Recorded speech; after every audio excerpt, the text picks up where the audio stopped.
રાજકીય પક્ષોમાં હુંસાતું છે, પક્ષ પડતા અને કેટલીક સરકારો માટે મુસીબત આવી શકે।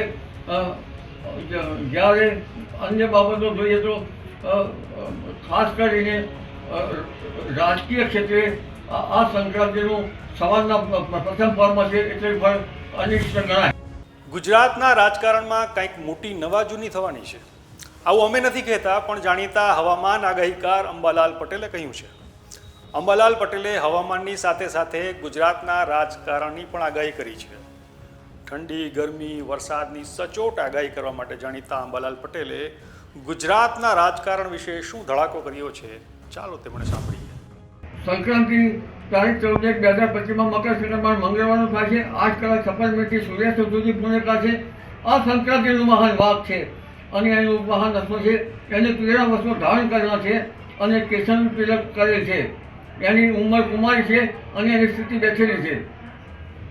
દૂધનું ફૂલ ખીલેલ છે અને દૂધ પાક ખાતી ખાતી જાય છે। આ સર્પ જાતિની છે અને આભૂષણ મોતીના છે।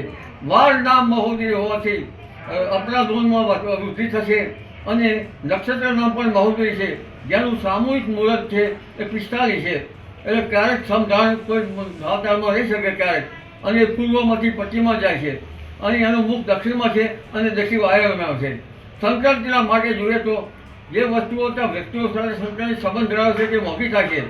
આ વાઘ અથવા અશ્વ જેવા પશુઓનો ત્રાસ થાય, પીળા રંગના વસ્ત્રો મોંઘા થવાની શક્યતા છે। કઠોળ, દાળ તેમજ દૂધની બનાવટો મોંઘી થવાની શક્યતા છે।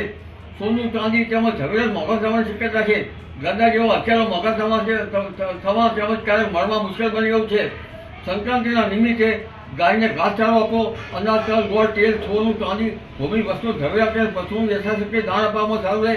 સંક્રાંતિના પુણ્યકારી તલ મિશ્રિત જળથી સ્નાન કરવું સારું રહે અને તલનું અભિલ શરીરે લગાડવાથી સારું રહે। તલનો હોમ, તલ મિશ્રિત પાણી પીવું, તલ ખાવા, તલના લાડવા ખાવા, એમાં સોના ચાંદીના સિક્કા મૂકી દાન આપવું।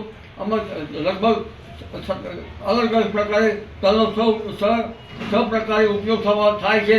એટલે આ સંક્રાંતિ જે છે એનું ફળ જોયું તો આ પ્રમાણે મહોદયનું વાર નામ નક્ષત્ર મહોદય છે, એનું ફળ જરા અપરાધોમાં વૃદ્ધિ થાય અને અન્ય દ્રષ્ટિએ જોઈએ તો આ સંક્રાંતિ પ્રથમ પર્વમાં થાય છે એટલે રાજકીય પક્ષોમાં હુંસાતું છે, પક્ષ પડતા અને કેટલીક સરકારો માટે મુસીબત આવી શકે। જ્યારે અન્ય બાબતો જોઈએ તો ખાસ કરીને રાજકીય ક્ષેત્રે આ સંક્રાંતિનું સવારના પ્રથમ પર્વ છે એટલે પણ અનિષ્ટ ગણાય। જી।